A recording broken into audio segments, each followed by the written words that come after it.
Sabay-sabay natin alamin ang mga kaganapan na nangyayari sa ating bansa.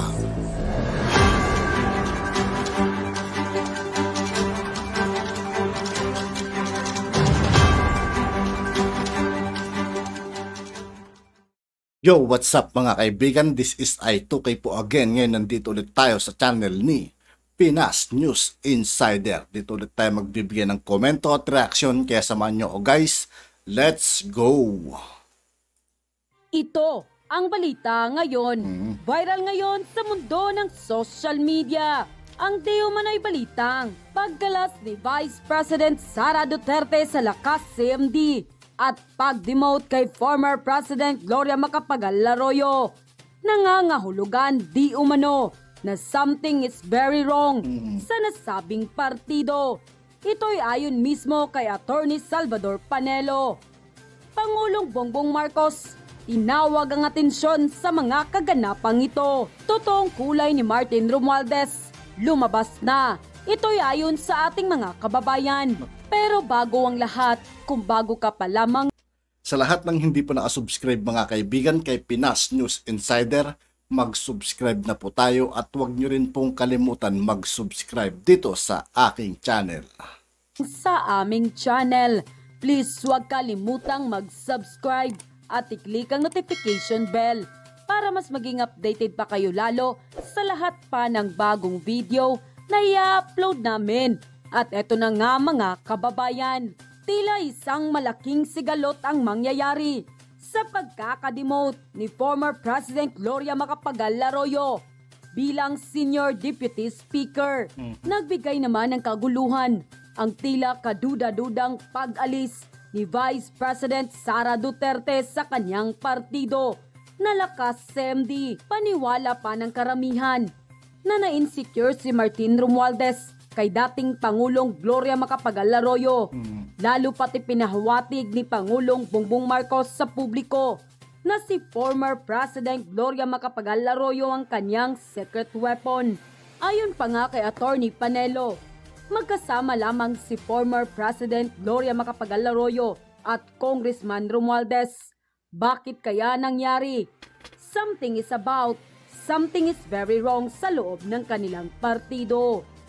Pinalaan pa nga niya ang Pangulo na baka masira ito sa mga taong sipsip na nakapaligid sa kanya.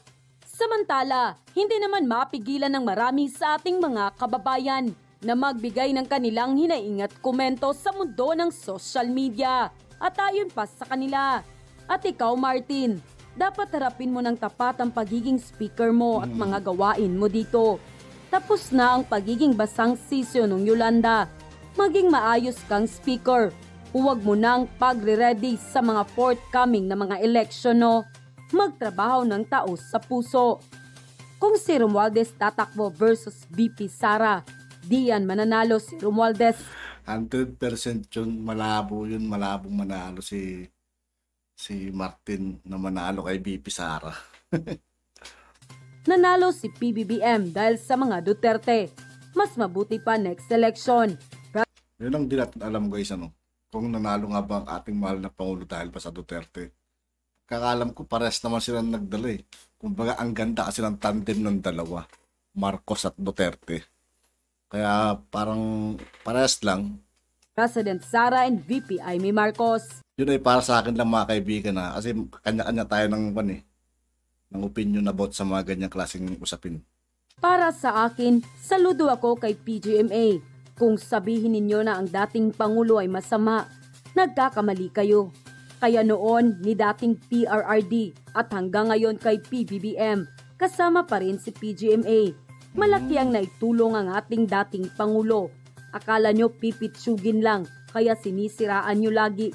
Magsaliksik muna kayo kung ano at sino si dating Pangulong Arroyo.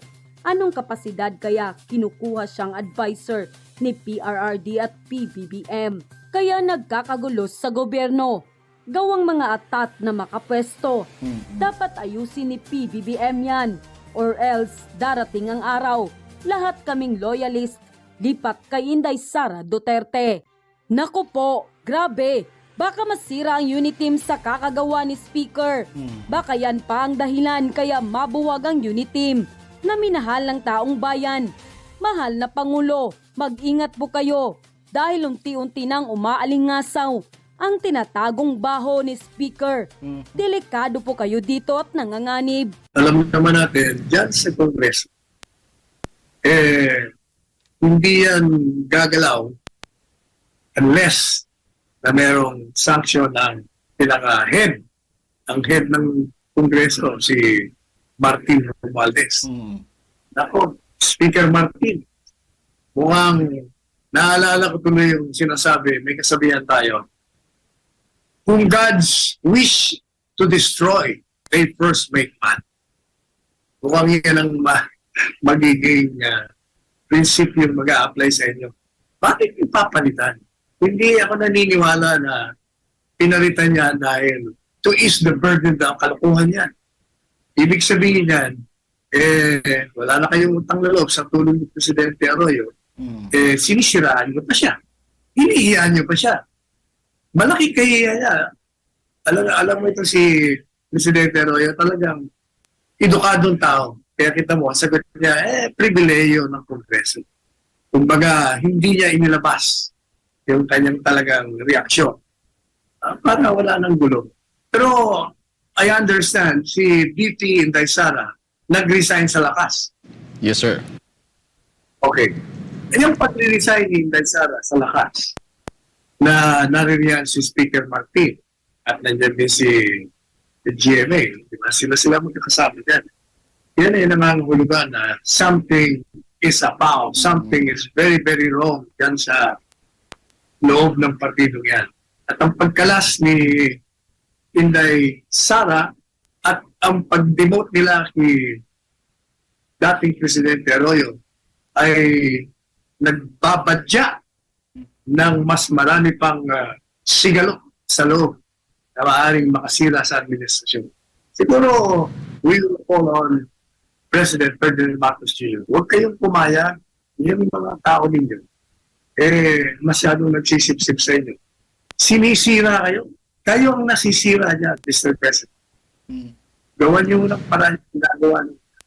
Attorney Sal, meron ding statement na nilabas si former President Dor Macapagal Arroyo na wala siyang pinaplanong kudeta laban sa leadership ng House of Representatives against Speaker Martin Romualdez. Ang sabi lang ni former President Arroyo, although gusto niya maging House Speaker nung nanalo si BBM, pero alam niya mas komportable, tinanggap naman niya na mas House Speaker si Martin Romualdez dahil nga mas komportable ang Pangulo. Yun yung nakita niyang dahilan kaya siya ang naluklok, no, as House of Representatives. At tinanggap niya naman daw yun na desisyon ng Pangulo. Pero sabi niya, gusto niya i-clarify na baka daw kasi sabi niya, I decided I must speak out to clarify my political position. Indeed, some of my actions may have been misconstrued, such as my recent trip with a delegation of congressmen to Korea for some official meeting. So nagkaroon ng meeting sa Korea si PGMA with some congressmen at baka inisip ng mga kasamahan niya sa Kongreso na baka may pinaplano si former president ng kudeta laban sa leadership ni Speaker Martin Romualdez. Kahit walang pinaplano yan, alam nyo, ang sabi ko ay mga Pilipino, ayaw nila yung traidor, ayaw nila yung mga walang utang na loob. At hindi ako magtataka kung magkaroon ng pagbabago sa liderato niya sa Kongreso. Dito po balikan ko lang yung sa issue ni VP Sara and GME. Yeah. You think po with this kind of situation na nangyari, no, at umatras, do you think magkakaroon ng pagbabago din sa mga membership ng Lakas CMD or movement ng mga lawmakers, to give support pa kay GME or dun sa naging action ni VP Sara? May mga ganun bang possible na mangyari? I think itong puwersa ni GMA at ni Inday Sara, they'll be joining forces. Pag lumakas yan, may problema sila. Tandaan nila. Kaya lumakas ang partido dahil kay Inday Sara at kay GMA. Kung hindi, sana hindi ganyan ang nangyari. Kaya dapat inaalagaan nila yung mga taong lumikha ng kalakaran kung saan sila ngayon ay nakikinabang. Pero hindi. They're stabbing her at the back. Kaya talagang maniwala kayo. Kakarmahin din kayo. Dagdagan ko lang.